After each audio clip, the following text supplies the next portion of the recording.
Bonjour à tous et bienvenue pour ce troisième épisode de Let's Play avec la Bretonie. Donc on en était resté hier et bien toujours à mater ces rébellions peau verte qui vont encore nous harceler pendant 12 tours. Avec notre petite magicienne de la bête ici, on était en train d'essayer de remonter un petit peu sur les factions humaines, toujours pour aller essayer de développer le maximum d'accords commerciaux et d'augmenter nos revenus afin de pouvoir améliorer nos armées, voire construire déjà dans un deuxième temps une deuxième armée. On va continuer du coup notre objectif de prendre cette première fête du Bilbali, mais on en est encore un peu loin puisqu'on va devoir maintenir notre armée à proximité toujours pour mater ces rébellions et continuer à engranger un peu d'expérience ici.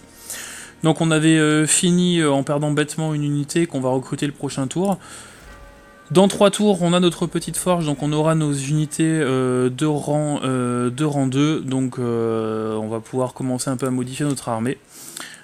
Toujours en faisant attention à cette économie paysanne, donc on remplacera sûrement les hommes d'armes par tout simplement les unités plus hautes. Donc là de toute façon je suis en train de regarder.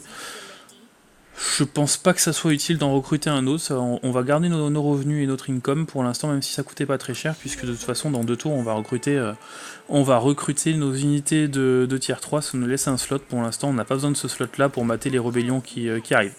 Donc on va passer le tour. On voit qu'on avait gagné une petite arme ici, qu'on n'a pas eu le temps de voir avec le passage devant, mais c'est pas grave, on va essayer de regarder plus en détail les événements qui se passent pendant les tours. Donc là, une paix qui a été négociée entre les nains, un peu plus au nord de Dargwillen, donc paix entre les nains et les elfes.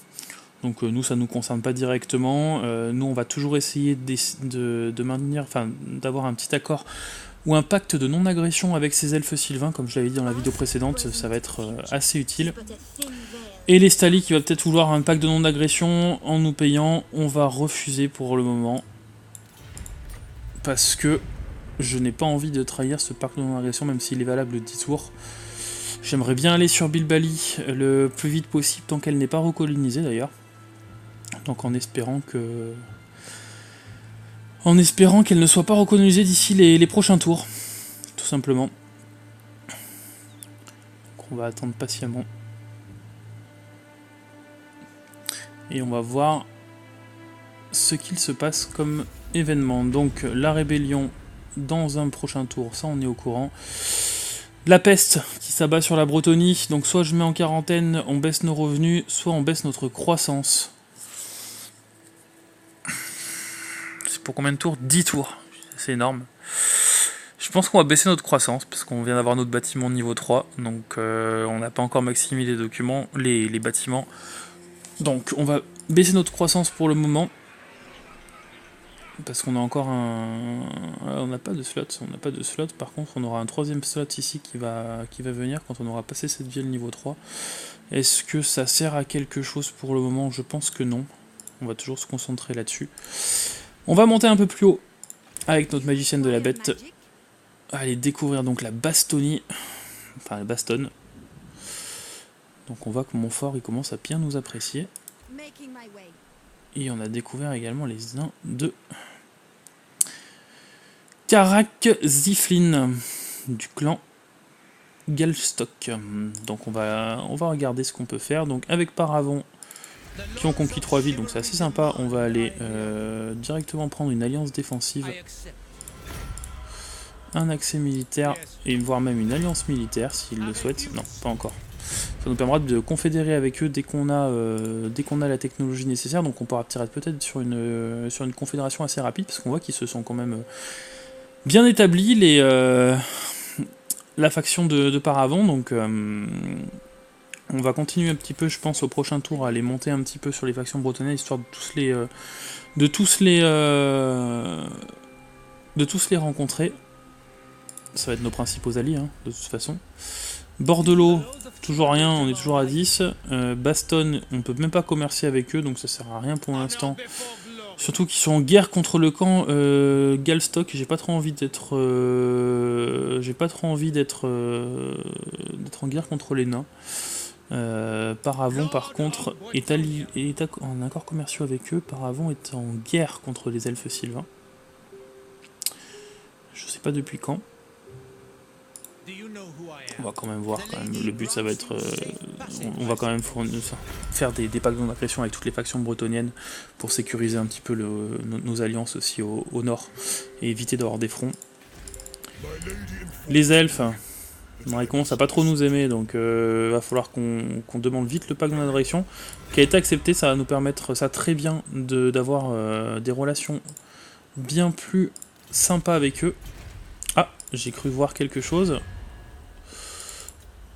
Ah, mais c'est l'Estali qui accepterait un accord commercial. Et il valerait combien? 59. Bon. On va décider de toute façon de maintenir notre plan de jeu, hein, c'est-à-dire de ne pas faire d'accord avec eux pour le moment.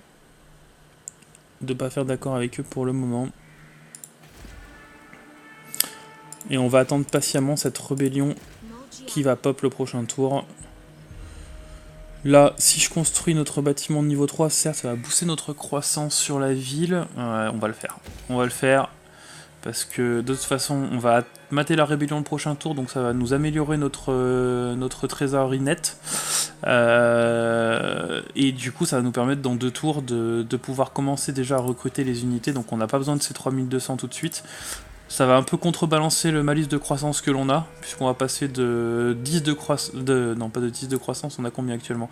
40 de croissance à 60 de croissance, ça va nous faire notre plus 20, et donc ça va nous réduire considérablement le malus que l'on a pendant 10 tours, pendant 6 tours. Donc ça va être un peu plus sympa. Prochain tour, on a la technologie. Donc les auspices, on ira donc sur le code de chevalerie pour aller vers le héros d'Artois et aller peut-être confédérer avec Paravon le plus rapidement possible. On va voir comment ça se passe. Donc là, la rébellion qui va pas, on va passer le prochain tour. Et on va sûrement du coup la faire en mode manuel. Hein, donc je suis désolé, mais on va revoir à peu près les mêmes typologies de bataille pendant encore quelques tours. Le temps de pouvoir diversifier notre armée et partir à la conquête du sud. J'aimerais bien aussi qu'on aille découvrir les hauts elfes, parce que j'aimerais bien sécuriser une alliance avec eux assez rapidement. Donc on verra si une fois que notre Marie Beaumont a découvert tous les territoires du nord bretonien, et surtout la faction de Louan et l'Empire, je pense même qu'on va directement en fait la faire partir en arrière pour aller voir le territoire des hauts elfes, parce que vu qu'on a une ville portuaire avec Brionne, on va pouvoir commercer avec eux, alors que l'Empire pour l'instant, comme on n'a pas de ville frontalière avec l'Empire, puisqu'on va être bloqué par Quenelle, on ne pourra pas directement commercer avec eux. Donc il faudra qu'on aille les découvrir de toute façon, nos autres factions bretonniennes et la faction de l'Empire. Mais on va plutôt partir sur aller voir ce qui s'y passe du côté des hauts elfes. Alors c'est quoi cette armée là? C'est l'armée Skaven de Scarogne. Il va faire attention à voir ce qu'elle va faire. Donc là, on a notre croissance qui va être augmentée. Bah voilà, ça va permettre de contrebalancer presque totalement le malus que l'on a. Donc ça va nous permettre de nous rapprocher du code de la chevalerie. Là, de toute façon, on n'a pas besoin d'avoir des rangs de recrutement améliorés pour nos foules de paysans pour le moment. Ça, j'aimerais bien partir aussi assez rapidement dessus, en termes économiques. Notre Marie Beaumont, on va la décaler, bah, pourquoi pas, par ici. Comme ça, on va peut-être découvrir une autre faction. Et on va plutôt aller l'envoyer ici. Et on va partir, hop, pour attaquer directement cela. Est-ce que je la fais en mode auto? Allez, on va la faire en mode auto. J'ai eu de la chance. On est passé à 2 doigts de perdre une autre unité d'hommes d'armes. De toute façon, qui vont être amenés à mourir dans quelques tours. On augmente notre commandement comme d'habitude. On a pris un niveau. Donc on va partir sur l'évasion. Pourquoi sur l'évasion? Pour avoir accès aux sorts de rang 2, surtout aux êtres du dessus, aux vigueurs de printemps, qui sont 2 des sorts ultimes de la fée enchanteresse, histoire d'avoir chaque sort pour commencer au rang 1, et pouvoir du coup diversifier notre panel. Hop, donc là, On va laisser, je pense... on va plutôt laisser ça comme ça. On va plutôt laisser ça comme ça, le malus on l'aura dans 2 tours, parce que là du coup je suis à moins 80, donc moins 97 le prochain tour. J'aurai full regen sauf ces unités d'hommes armes, mais c'est pas grave. On va voir si on peut pas d'ailleurs les fusionner. Voilà. On les fusionne, ça nous fait perdre certes un homme d'armes, mais ça nous permettra du coup de maximiser notre income comme d'habitude, sachant que dans un tour, on va pouvoir recruter, donc le prochain tour, des troupes de niveau 2. Donc on va faire plutôt comme ça. On gagne un tour d'income. Et dans 2 tours, on a notre rébellion qui pop, alors que si jamais je mets ma sorcière dans la ville, bah maintenant, tout à l'heure il me mettait moins 9, maintenant il met moins 10. Quoi qu'il arrive, on l'aura dans 2 tours, donc on va quand même sortir. Des fois qu'on a un bonus d'ordre public de 1 le prochain tour, ça serait dommage. Et on va patienter encore une fois. Donc on va voir ce qu'ils vont faire, hein. C'est Skaven, ça va être assez intéressant de voir où est-ce qu'ils vont. S'ils ne déclareraient pas une guerre surprise, c'est pour ça que j'ai laissé quand même ma fée enchanteresse à proximité du château. Comme ça, s'ils décident de me trahir et d'attaquer directement le château, et ben j'aurai directement ma fée à côté pour pouvoir les prendre à revers. Donc ils ont une armée qui est full, hein, donc il va falloir faire attention à ce qui va se passer.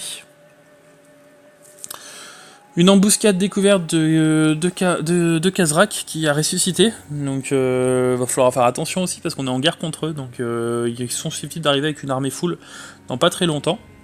C'est pas grave, de toute façon si on va les prendre Bilbali, on va être obligé de les croiser. Donc on va essayer de recruter avec nos troupes de niveau 2, normalement on devrait pas avoir trop de soucis à les repousser assez loin. Et donc on va regarder ce qui va se passer avec eux. Je crois qu'ils vont arriver dans pas très longtemps. Voilà. Bon, ils sont passés en mode marche, on les voit plus. Bon, et bien écoutez, c'est pas grave. On a notre rébellion. Les vents de douleur qui vont nous donner des vents de magie de plus 20 en cas de bataille, donc ça c'est super sympa. La construction de la petite forge qui est terminée. Les incursions, on les a vues. Et donc un surplus de population en Gascogne. Donc on a un de surplus de population. De toute façon, avant qu'on ait le bâtiment niveau 4, il nous en faut 4. Donc on a encore un peu de temps. On va... Du coup, je pense que même si je rentre dans la ville, voilà, on est en rébellion. On va commencer à recruter, du coup. On a 2 slots. Et on a 5 slots disponibles et 2 slots de paysans. Donc, qu'est-ce qu'on va faire? On va déjà voir la différence qu'il y a entre les lanciers ici. Donc je clique ici pour en fait tout simplement que ça conserve le tableau des statistiques de l'unité présente des lanciers ici, pour pouvoir les comparer à celle-ci. Donc on voit que mine de rien, les hommes d'armes lanciers, en termes de statistiques, ils ont les mêmes choses, donc anti-large, défense contre les unités larges. Pareil, eux ils ont des boucliers, c'est le gros avantage, c'est qu'on va pouvoir les mettre en première ligne également. Donc on va prendre deux unités de lanciers, on va supprimer celles-là, qui ne servent pas à grand chose. On va faire attention à nos revenus également. On récupère donc du coup, donc là on va avoir 13 slots sur 15, on va donc du coup partir avec les armes d'armes sur bouclier pour avoir notre front line, afin de les coupler directement avec les pèlerins. Je veux juste les comparer à eux, savoir ce qui se passe. Donc ils ont moins 8 de défense en mêlée, donc en fait autant directement qu'on parte sur une composition d'armée comme ça. Je pense que c'est ce sur quoi on va partir. Donc on va attendre, on va faire comme ça, on va passer le tour. Je pense que j'ai oublié de... Voilà, elle va bouger toute seule. Notre Marie Beaumont, j'ai oublié de la placer manuellement, mais c'est pas grave. Hop, elle prend le bateau, et elle arrivera bientôt pour découvrir et Athènes, donc la faction de Loterne, et toutes les factions aux elfes avec qui on va essayer de commercer du coup, pour améliorer nos revenus. Donc j'aimerais bien savoir ce qui se passe. Là je vois que le château de Bastogne se fait attaquer. Sûrement par Moussillon, qui vient essayer de l'attaquer, donc ça serait... J'espère que Moussillon va pas trop se développer. Faction mort-vivante, hein, côtière de Bretonie, donc généralement en guerre contre les factions alentours. Donc vous avez Lyonnaise, qui est la petite ville qu'on voit au fond, et Bordelot, donc généralement elle arrive souvent à conquérir Lyonnaise, la faction de Moussillon. Et après, une partie sur 2, sur 3, elle arrive quand même à bien se développer, à prendre 3-4 provinces, et commence à venir un petit peu embêtant. Donc on va espérer que Bordelot tienne la route pour sécuriser notre front nord. En espérant que le château de Bastogne ne tombe pas également, et peut-être que Louan, qui est tout au nord, descende sur Moussillon pour essayer de les raser de la carte. Donc c'est une faction qui tient mine de rien, jusqu'en milieu de fin de partie, alors qu'ils n'ont qu'une seule ville qui est en plus de niveau 3, grand maximum. C'est pour ça quand vous jouez, alors vous pouvez pas les jouer sauf si vous avez des mods, cette faction de Moussillon pour l'instant, mais le but ça va être de vite aller conquérir une ville de niveau 5 parce que votre ville de niveau 3 n'est pas la plus protégée. Allez, hop. Donc notre rébellion à pop. On a eu un trait obtenu par la chancellerie qui augmente notre ordre public, donc ça sert pour l'instant à rien, puisque de toute façon on a encore 8 tours de malus. Donc là on a encore 2 unités, on va les enlever pour l'instant, on va aller directement faire la bataille. Donc là par contre on va pas prendre le risque de le jouer en mode normal, on va jouer en mode direct. Pas de résolution automatique.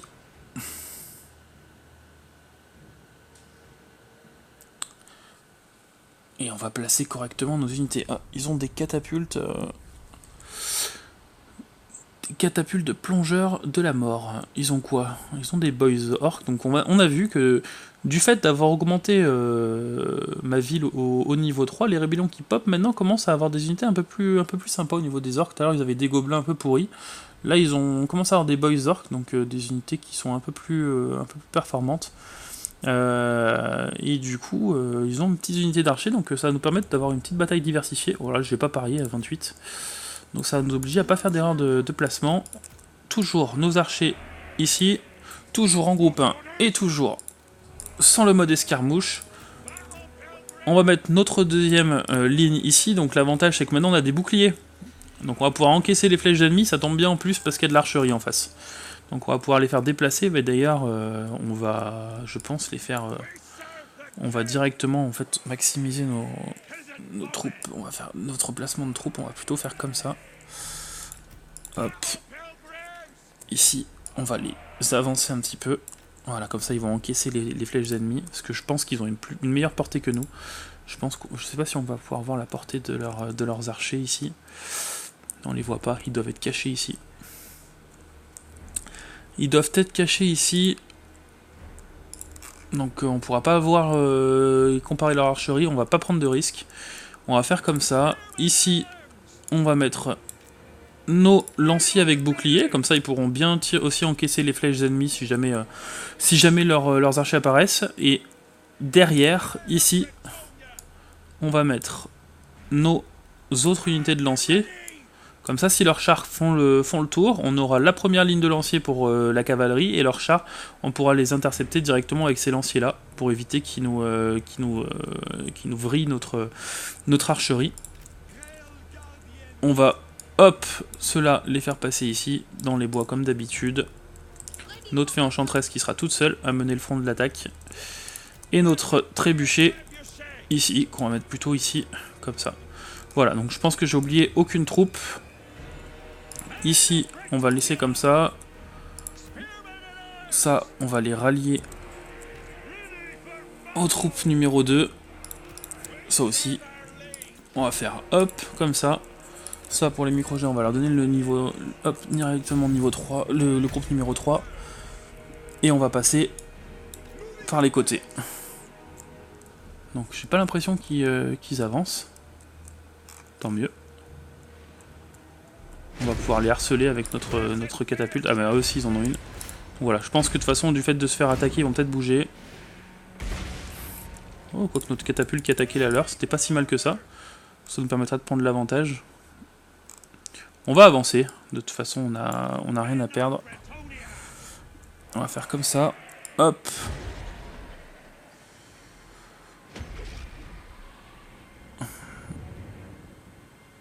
On va avancer un tout petit peu. On va bouger un peu notre fée. Ouais, ils ont été vus, je crois. Ils ont été vus.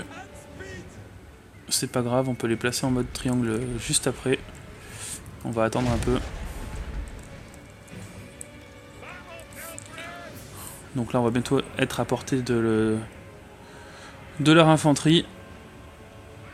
Hop.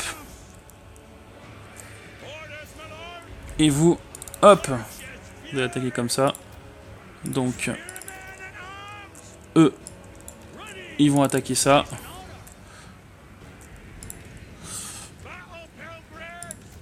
Hop. Ici, là, hop. On va balancer un petit sort de heal sur eux qui ont commencé à prendre du dégât. Hop, on va leur mettre un petit sort ici. Dégâts des armes sur toute cette zone-là. Et ici, on va charger par derrière. Hop. Je pense qu'ils vont fuir avant, mais c'est pas grave. Voilà, vous allez hop, ici. Vous allez même assister de ce côté-là. Vous allez plutôt assister de ce côté-là. Vous plutôt là. Et vous allez charger par derrière, hein, tout simplement. Allez, faites du dégât déjà là. Et ici, allez. Alors on va, je crois, activer, hop, leur bonus. Ah si, ils peuvent le faire. Allez, hop. Voilà, on fait jeter un peu, enfin, comme d'habitude, voler un peu d'orques, c'est ce qu'il faut. Pour les faire fuir en déroute. Alors là, ils ont pris relativement cher, je sais pas ce qui s'est passé, faudra qu'on regarde. Même s'ils n'ont pas mourir. Je pense que c'est les boys orcs qui ont fait le café. Là, on a 10 unités comme il faut. Hop, vous allez venir ici. Notre cavalerie, hop, va venir intercepter les chars. Vous allez continuer d'harceler les chars si vous pouvez. Vous allez vous placer là, je ne veux pas vous perdre non plus. C'est là qu'on voit que l'unité d'infanterie des Bretonniens sont vraiment moyennes. Hein. Notre fée enchanteresse, elle va aller attaquer le héros ennemi. On va balancer un petit coup de heal là-dessus, de toute façon. Voilà, bon c'est la victoire. On va demander à tout ça de dégager d'ici. Parce que là nos archers sont en train de nous faire plus mal à nous qu'à eux. L'archerie, si on peut, on va essayer d'attaquer directement ceux-là pour essayer de les empêcher de fuir. Notre fée enchanteresse, elle va balancer un petit sort ici. Histoire de faire encore un peu plus de dégâts. Eux, on va essayer de les faire poursuivre ici.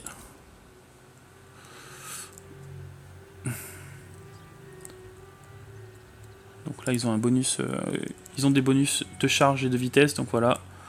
On va essayer d'en exterminer le maximum possible. Hop. Si on pouvait finir l'armée, tant mieux. Et ce sera bon pour ça. Donc on n'a perdu aucune troupe, hein, comme convenu, même si nos hommes d'armes se sont fait quand même relativement exploser. Je pense qu'ils sont tombés, ils ont dû tomber contre les gobelins de la nuit fanatique, qui ont fait le café. Donc nos archers et notre cavalerie comme d'habitude qui a bien travaillé. Il va falloir faire attention, c'est vrai que le problème d'infanterie contre infanterie, il va falloir les soutenir. Alors on a bien annihilé les unités de boys orcs, mais il va falloir faire attention pour la prochaine fois. Les chars ennemis aussi nous ont fait beaucoup de dégâts. Les unités d'archers, je les ai pas bien vues, je pense qu'ils n'ont pas fait de dégâts, donc ils ont dû se prendre la cavalerie un peu dans la tronche. Et la prochaine fois, il faudra bien focus ces fanatiques gobelins qui nous ont fait du mal, qui nous ont fait beaucoup de mal. Donc ça va nous permettre de gagner un peu d'or, tout ça. Hop. D'améliorer notre commandement comme d'habitude. Hop. Donc là, j'ai peur qu'on soit obligé de la refaire aussi en mode manuel. J'ai un peu peur pour nos hommes d'armes. On va quand même la jouer. Voilà, c'est bon. C'est passé vu ce qu'on avait. On a pris de l'or en plus. Donc on se retrouve avec une économie solide. On va aller vite. Retourner sur Carcassonne pour se régénérer au maximum. On va même rentrer dans la cité. Hop. Alors le problème c'est que je préférerais recruter, j'ai encore un slot de recrutement. On rentre dans la cité le prochain tour. Là on va normalement pouvoir directement avoir la vigueur du printemps. On va plutôt prendre les êtres du dessous d'ailleurs, histoire d'avoir un petit sort offensif. On a la bénédiction de la dame. Donc du coup qui booste un peu qui booste un petit peu les compétences des troupes ennemies. Des troupes alliées, je veux dire. On a pris encore un bonus de chevalerie, puisqu'on a le talent purificateur. Un bonus de chevalerie de 10, donc ça va nous bientôt... bon, on est quand même loin du premier niveau. Hein. 399, on est qu'à 128, mais c'est pas grave. On a une arme qui est épique, donc sympa, enfin rare plutôt, donc assez sympa aussi. Je vais voir si on peut pas lui en équiper directement, puisqu'en fait elle avait déjà une arme qui augmente à peine de 6% la puissance des armes, et celle-ci, elle est où? Rapport de bataille, elle doit être ici, non, équipement, hop, et elle augmente la puissance des armes de 6% et l'attaque en mêlée de 8, donc assez sympa. Donc on va vite l'équiper. De suite. Hop. Mettre à un tour, c'est normal. Et on va recruter notre 15e unité. Ici, toujours pour ne pas dépasser. On va toujours prendre des hommes d'armes. Et le problème, vous voyez, c'est que le commandement de toutes ces unités est faible. Couplé à la difficulté très difficile, on a des unités qui partent assez rapidement en déroute, comme on a vu précédemment. Donc voilà. Donc là, voilà pour cet épisode, je pense qu'on va s'arrêter là. Il nous restera du coup 8 tours à tenir. Donc la rébellion, une rébellion de nouveau dans 2 tours. On aura eu le temps de régénérer largement ce qu'il faut, puisqu'on va rentrer dans la ville au prochain tour. On va avoir notre croissance qui va être encore boostée. Donc là, dans 2 tours, on a notre 2e niveau de population. Il en faudra 4 pour passer ce bâtiment-là. L'économie, il faut toujours pareil, essayer de la gérer au mieux possible. Je sais même pas si d'ailleurs on va pas fusionner ces unités pour directement... Non, je pense que c'est pas une bonne idée. On va laisser comme ça parce que dans 2 tours de toute façon on les aura au max. Voilà, donc on va s'arrêter là. Et bien écoutez, on se retrouve du coup bientôt pour un prochain épisode. Et puis je vous souhaite une excellente journée comme d'habitude. Et puis n'hésitez pas à laisser un petit com. Et puis à bientôt.